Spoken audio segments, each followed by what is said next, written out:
ग्रीवो विलोहितः उतैन्यं गोपाहदृशन्न दृशन्नदहर्यः उपाभ्यां तते नमो बाहुभ्यां तव धन्वने परिते धन्वनो हेतिरस्मादुनक्तु विश्वतः अतो येषु दिस्तुहारे अस्मन्निदेहितं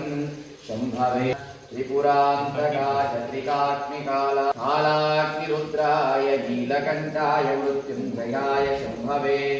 अमृतेशाय सर्वाय महादेवाय नमः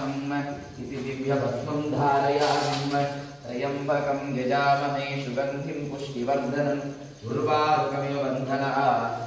मृत्यो मृक्षीयमामृतां सम्भवं गृहाणा देवाः गृहाण परमेश्वरा शिवने पुत्री